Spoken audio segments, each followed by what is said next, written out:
when we're going, well, what changed with Danielle Smith? And, from 2022, she says she doesn't want to use trans kids as a political football. And then in 2024, there it is. And I said, I think it's pretty obvious. And I saw an audience member by the name of Whiskey, who I appreciate being here, saying, well, don't blame this, Ryan. Don't blame this on Take Back Alberta. Oh, I saw that. I just about spit out my coffee because if you're not, and like blame is not the right word to use. David Parker at Take Back Alberta, and I hesitate to invoke his name on this because I know he just loves it. He just loves it. But you got to be kidding me if you don't think that this is to keep them happy. You got to be kidding me if you don't think that this has everything to do with them. I mean, if you take a look at David Parker's Twitter account, all it has been for the past, Smith makes this announcement on January 31st. They released the video in the afternoon of January 31st.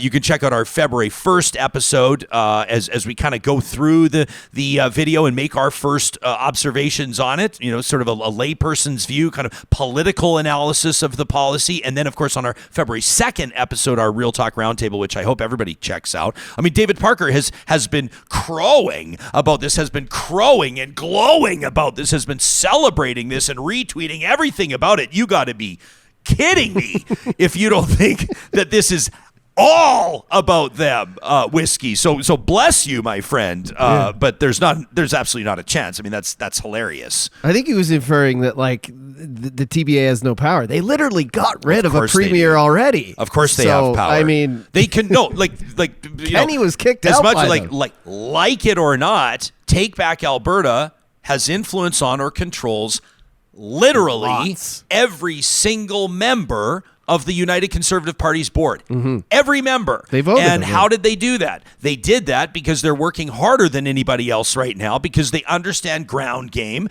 because they're doing more than anybody else is. And quite frankly, my progressive conservative friends, from basically the moment that Jim Prentice lost the election to Rachel Notley in 2015, kind of folded up their tents and went home.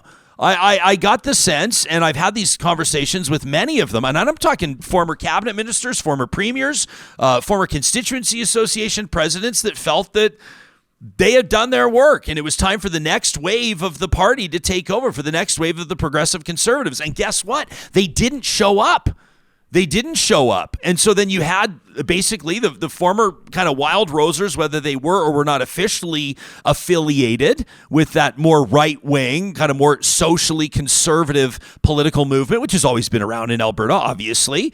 And they basically took over the party. And Jason Kenney, while he achieved the leadership of the Progressive Conservatives and merged it with the Wild Rose, everybody knows that they took over the Progressive Conservatives to basically make sure that party went nowhere. And the United Conservative Party now, like we said, and I won't say his name because I want him to keep handing me the brown envelopes of all the background information, and he's been a great source over the years, but someone who is, if there was a series of House of Cards of Alberta politics, this guy would be one of the main players. He once said to me that the United Conservative Party, under Jason Kenney at the time, mind you, was the party with all of the entitlement of the PCs and all the crazy of the Wild Rose. I mean, that's the combination of what it is. And so you have hundreds of thousands of so-called progressive conservatives in Alberta right now that are not participating in the United Conservative Party board.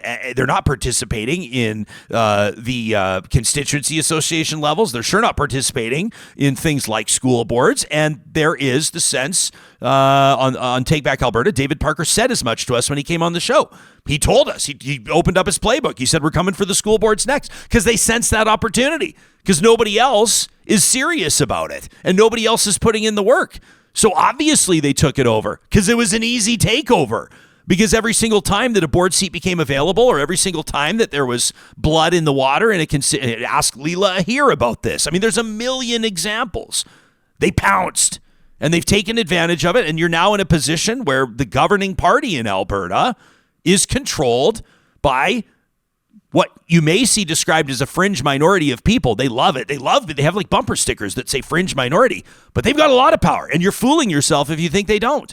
I mean, the premier on this show has said to me, I've asked her directly, To what degree does David Parker control your decisions? To what degree is David Parker or Take Back Alberta or representatives of or affiliates of or those close to? You got to be careful. Politicians are smart and slippery.